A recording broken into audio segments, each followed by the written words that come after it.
Hello friends, welcome back to the farmer junction. So हमने start की हुई है pathophysiology subject of B pharmacy second semester. So हमने उसका जो फर्स्ट यूनिट है वो ऑलरेडी कवर कर लिया है। सो आज से हम स्टार्ट कर रहे हैं सेकेंड यूनिट, जिसका फर्स्ट टॉपिक है हाइपरटेंशन। सो हाइपरटेंशन का मतलब क्या हुआ? High blood pressure. Hypertension means blood pressure का बढ़ जाना। ये एक ऐसी कंडीशन है जिसमें जो ब्लड प्रेशर है सिस्टमिक आर्टरी में वो इंक्रीज हो जाता है, नॉर्मल प्रेशर से ज़्यादा हो जाता है। Therefore to deliver blood to the tissues में ब्लड को पहुंचाने के लिए जो हार्ट है उसको ज़्यादा काम करना पड़ता है, बहुत फोर्सफुली उसे पंपिंग करनी पड़ेगी टिश्यूज़ में ब्लड को पहुंचाने के लिए, to overcome increase systemic pressure. जो सिस्टमिक प्रेशर इंक्रीज हो चुका है उस वजह से हार्ट को जो है वो फोर्सफुली काम करना पड़ेगा, ज़्यादा काम करना पड़ेगा टिश्यूज़ के पास ब्लड को पहुंचाने के लिए। सो हमारे पास इसमें जो नॉर्मल ब्लड प्रेशर है वो कितना होगा? 120/80 mmHg, 120 diastolic blood pressure and 80 systolic blood pressure. And pre hypertension किसे बोलेंगे? जब ब्लड प्रेशर कितना हो जाएगा? 120 से लेके 139 mmHg systolic and 80 to 89 mmHg diastolic. Stage 1 में क्या होता है हाइपरटेंशन में? 140 to 159 mmHg के अराउंड सिस्टोलिक ब्लड प्रेशर पहुंच जाता है, 90 to 99 mmHg के around diastolic blood pressure. And stage 2 hypertension में 160 mmHg systolic and above 160 and above और around 100 mmHg diastolic blood pressure जब होगा तो हम क्या बोलेंगे कि स्टेज 2 हाइपरटेंशन है। नेक्स्ट है टाइप्स ऑफ हाइपरटेंशन। दो टाइप की हाइपरटेंशन है यहाँ पर, primary and secondary. Primary hypertension common hypertension है जो 90 to 95% केसेस में देखने को मिलता है। इसे हम असेंशियल हाइपरटेंशन बोलते हैं और इसका जो कोज है वो अननोन होता है। और इसके रिस्क फैक्टर्स क्या है? Family history of hypertension. अगर फैमिली में पहले किसी को हाइपरटेंशन है तो ड्यू टू हेरिडिटी जो है प्राइमरी हाइपरटेंशन होगा। एज की वजह से, obesity and high sodium diet की वजह से भी हमें हो सकता है। हाई सोडियम डाइट मीन्स जब अगर हमारी ब्लड वेसल्स में सिस्टमिक आर्टरीज में जो है सोडियम की कंसंट्रेशन ज़्यादा हो जाएगी, उस वजह से क्या होगा, जो है ब्लड वॉल्यूम इंक्रीज हो जाएगा और ब्लड प्रेशर इंक्रीज हो जाएगा and it will lead to the hypertension. Stress की वजह से और एक्सेसिव अल्कोहल कंजप्शन की वजह से भी प्राइमरी हाइपरटेंशन होता है। सेकेंडरी हाइपरटेंशन जो है 5 to 10% हाइपरटेंशन केसेस में देखने को मिलता है और इसके कोज जो है वो आइडेंटिफिएबल होती हैं। कोज इसका क्या है? सबसे पहले किडनी प्रॉब्लम। किडनी प्रॉब्लम अब बेसिकली क्या होता है, जो किडनी है वो रेगुलेट करती है ब्लड प्रेशर को। कैसे रेगुलेट करती है? फ्लूइड एंड इलेक्ट्रोलाइट बैलेंस को मेंटेन करके। जब किडनी एक्सेसिव सोडियम को बाहर नहीं निकाल पाएगी एंड वाटर को बाहर नहीं निकाल पाएगी तो इस वजह से ब्लड वेसल्स में, आर्टरीज में जो सोडियम एंड वाटर का लेवल है वो इंक्रीज़ हो जाएगा और ब्लड वॉल्यूम इंक्रीज़ हो जाएगा। जब ब्लड वॉल्यूम इंक्रीज़ हो जाता है तो उसकी वजह से ब्लड प्रेशर इंक्रीज़ हो जाता है, मतलब हाइपरटेंशन हो जाता है। सेकंड, अगर किडनी प्रॉब्लम जैसे कि अगर आर्टरीज नैरो हो जाती हैं उस वजह से किडनी में जो है ब्लड सप्लाई कम हो जाती है। जब किडनी डिटेक्ट कर लेती है कि ब्लड सप्लाई कम हो चुकी है तो किडनी जो है रेनिन नाम का हार्मोन रिलीज़ करती है और रेनिन एक ऐसा हार्मोन है जो एंजियोटेंसिनोजन को एंजियोटेंसिन 1 में कन्वर्ट करता है। फर्दर एंजियोटेंसिन 1 एंजियोटेंसिन 2 में कन्वर्ट हो जाता है। अब ये जो एंजियोटेंसिन 2 है फर्दर एल्डोस्टेरोन के रिलीज़ को भी करवाता है और ये सब चीज़ें जो है एंजियोटेंसिन 2, एल्डोस्टेरोन, ये सब जो है वो ब्लड प्रेशर को इंक्रीज़ करवा देती हैं, क्योंकि जो एंजियोटेंसिन 2 है वो एक्ट करता है एज अ वैसोकॉन्स्ट्रिक्टर। वैसोकॉन्स्ट्रिक्टर मतलब ब्लड वेसल्स को कॉन्स्ट्रिक्ट करवा देता है, नैरो करवा देता है, जिसकी वजह से ब्लड प्रेशर इंक्रीज हो जाएगा और हाइपरटेंशन हो जाएगी। उसके बाद हार्मोनल इम्बैलेंस, अगर एड्रिनल ग्लैंड कोई डिसीज़ हो जाती है इस वजह से एल्डोस्टेरोन का लेवल बढ़ जाता है। अब एल्डोस्टेरोन एक ऐसा हार्मोन है जो रीएब्जॉर्प्शन कराता है सोडियम की। तो जब सोडियम का लेवल बढ़ जाएगा ब्लड वॉल्यूम इंक्रीज हो जाएगी और ब्लड प्रेशर इंक्रीज हो जाएगा। और थर्ड कोज है इसमें हमारे पास हाइपरथायरॉयडिज्म। जब थायराइड ग्लैंड की सिंथेसिस, हार्मोन की सिंथेसिस ज़्यादा होने लग जाती है तो वो हाइपरटेंशन कोज करती है।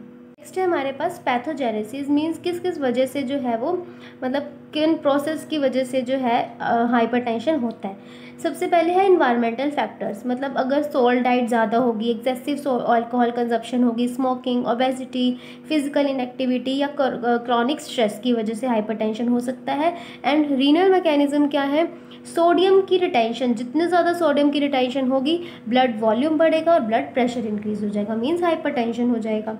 And impair renal blood flow, जब रिड्यूस हो जाएगा blood flow to the kidney तो रेनिन रिलीज होगा, ये पैथोजेनेसिस होगी कंप्लीट, इंक्रीज होगा renin release from the kidney and activate हो जाएगा रेनिन एंजियोटेंसिन एल्डोस्टेरोन सिस्टम। इसमें क्या होगा, जब किडनी में ब्लड फ्लो कम हो जाएगा, हाइपोपरफ्यूजन हो जाएगी, तो एंजियोटेंसिनोजन एंजियोटेंसिन 1 में कन्वर्ट होगा क्योंकि वहाँ पर रेनिन रिलीज होगा। तो रेनिन एंजियोटेंसिनोजन को एंजियोटेंसिन 1 में कन्वर्ट करा रहा है एंड एंजियोटेंसिन कन्वर्टिंग एंजाइम जो है एंजियोटेंसिन 1 को एंजियोटेंसिन 2 में कन्वर्ट कराती है। एंड एंजियोटेंसिन 2 एक पोटेंट वैसोकॉन्स्ट्रिक्टर है जो ब्लड वेसल्स को नैरो कॉन्स्ट्रिक्ट करवा देता है, और जो एंजियोटेंसिन 2 है वो फर्दर प्रोमोट कराता है release of aldosterone adrenal cortex से। अब एल्डोस्टेरोन जो है वो सोडियम की रीअब्जॉर्प्शन करता है जो फ्लूइड की रिटेंशन करेगा, फर्दर ब्लड प्रेशर क्या हो जाएगा, इंक्रीज एंड हाइपरटेंशन हो जाएगी। नेक्स्ट है साइन एंड सिम्टम्स क्या है इंक्रीज ब्लड प्रेशर के। इससे क्या होता है, चेस्ट पेन हो सकता है, मतलब जब हाइपरटेंशन हो जाएगा, हाई ब्लड प्रेशर हो जाएगा तो उसमें क्या होगा, जो प्रॉपर सप्लाई नहीं हो पाएगी ब्लड की टू द हार्ट के पास, जिसकी वजह से आगे फर्दर एंजाइना हो सकता है, चेस्ट पेन हो सकता है, headache is the cause. Next है शॉर्टनेस ऑफ ब्रेथ, मतलब डिफ़िकल्टी आ सकती है ब्रीदिंग में। Next visual changes, visual changes में क्या होगा, hypertension can sometime affects the blood vessels in the eye leading to the visual disturbances such as blood vision cause कर सकता है। उसके बाद है फैटीग, थकान हो जाएगी, प्रॉपर जब ब्लड की सप्लाई नहीं होगी, प्रॉपर ऑक्सीजन सप्लाई नहीं हो पाएगी मसल्स में, एंड वीकनेस हो सकती है। नेक्स्ट है कॉम्प्लिकेशंस, कॉम्प्लिकेशन में सबसे पहले है कार्डियोवैस्कुलर डिसीज़।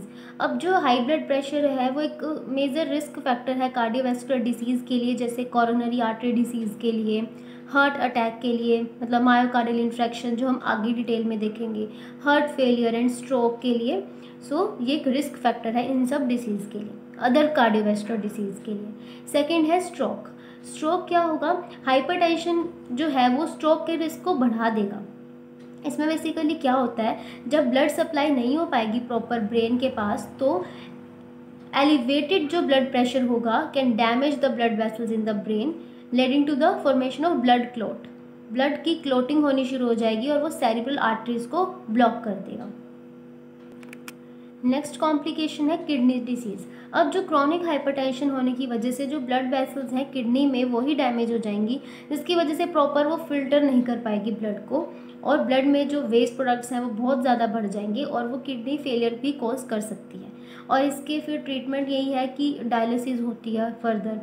उसके बाद है रेटिनोपैथी में क्या है, हाइपरटेंशन जो है वो जो रेटिना में ब्लड वेसल्स हैं उसी को ही डैमेज कर देती है, जिसकी वजह से क्या हो जाती है, रेटिनोपैथी।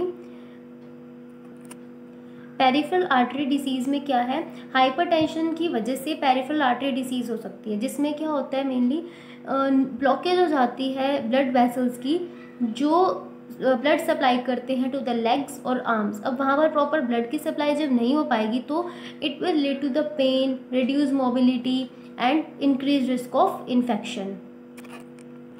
नेक्स्ट है कोग्निटिव इम्पेयरमेंट, जब भी हाई ब्लड प्रेशर होने की वजह से ब्लड वेसल्स ब्रेन में डैमेज हो जाती है, जिसकी वजह से कोग्निटिव फंक्शन मतलब मेमोरी हो गया, थिंकिंग हो गया, ये सब जो होते हैं इम्पेयरमेंट हो जाती है और ये वेरियस डिसीज़ फर्दर कॉज कर सकते हैं, जैसे कि अल्जाइमर डिसीज़ हो सकता है। सो ये सब क्या है, कॉम्प्लिकेशंस है हाइपरटेंशन के। नेक्स्ट है डायग्नोसिस, कैसे कर सकते हैं हम हाइपरटेंशन का। हमारे पास एक इंस्ट्रूमेंट है स्फिग्मोमैनोमीटर जो हम यूज़ करते हैं ब्लड प्रेशर को मेज़र करने के लिए, जिसमें हम मर्करी का यूज़ होता है जो सर्कुलेटिंग ब्लड प्रेशर है उसको मिलीमीटर mmHg में जो है वो मेज़र करता है। नेक्स्ट हमारे पास है लास्ट, ट्रीटमेंट क्या है हाइपरटेंशन का। सबसे पहले non pharmacological approach, means diet change कर दो, मतलब जो डाइट में सोडियम सोल्ट का लेवल कम कर दो। एक्सरसाइज शुरू कर सकते हैं हम। स्ट्रेस को मैनेज कर सकते हैं बाय द मेडिटेशन और the music. And pharmacological approach क्या आते हैं, सबसे पहले हम दे सकते हैं एंजियोटेंसिन कन्वर्टिंग एंजाइम इनिबिटर। हमें पता है कि जो एंजियोटेंसिन कन्वर्टिंग एंजाइम है वो एंजियोटेंसिन 1 को एंजियोटेंसिन 2 में कन्वर्ट करता है, जो कि एक वैसोकॉन्स्ट्रिक्टर है। और जब ब्लड वेसल्स जो हैं वो कॉन्स्ट्रिक्ट हो जाएंगी तो ब्लड प्रेशर इंक्रीज हो जाता है और वो हाइपरटेंशन कोज करता है। तो जो एसी इनिबिटर है वो एसी एंजाइम को इनिबिट कर देते हैं, जिससे ब्लड प्रेशर कम हो जाता है। एग्जाम्पल है इस इनिबिटर के, जो ड्रग का नाम है लिसिनोप्रिल, एनालाप्रिल। उसके बाद है डायूरेटिक्स। अब डायूरेटिक्स ऐसे ड्रग्स हैं जो बॉडी से हाई फ्लूइड को, इलेक्ट्रोलाइट को बाहर निकालते हैं।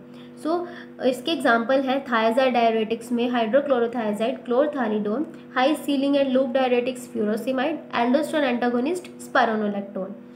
अब जो इसकी कंप्लीट डिटेल है वो आप ना फार्माकोलॉजी सब्जेक्ट में पढ़ोगे नेक्स्ट सेमेस्टर में। इसमें आपको बेसिक समझना है। डायूरेटिक में क्या है, सोडियम एंड जो डायूरेटिक्स है वो सोडियम एंड वाटर की रिटेंशन को बॉडी में कम करते हैं, मींस बाहर निकालते हैं, एक्सक्रीट आउट करवाते हैं, जिससे ब्लड वॉल्यूम कम हो जाएगा और फर्दर ब्लड प्रेशर भी कम हो जाएगा। ठीक है। उसके बाद हमारे पास है थर्ड, वैसोडाइलेटर। अब जो वैसोडाइलेटर्स होते हैं, जैसे कि हाइड्रालाजीन मिनॉक्सिडिल एग्जाम्पल है, ये ब्लड वेसल को डायलेट करवा देते हैं। जब ब्लड वेसल्स डायलेट हो जाएंगी तो रेजिस्टेंस कम हो जाएगा, और रेजिस्टेंस कम हो जाएगा तो ब्लड प्रेशर कम हो जाएगा। ये था हमारा टॉपिक हाइपरटेंशन। नेक्स्ट हम स्टार्ट करेंगे कॉन्जेस्टिव हार्ट फेलियर से। जो हाइपरटेंशन के नोट्स हैं वो आपको टेलीग्राम चैनल पर मिल जाएंगे फार्मा जंक्शन के नाम से ही, और उसको मैं लिंक जो है वो डिस्क्रिप्शन में दे दूँगी। Thank you very much for watching this video.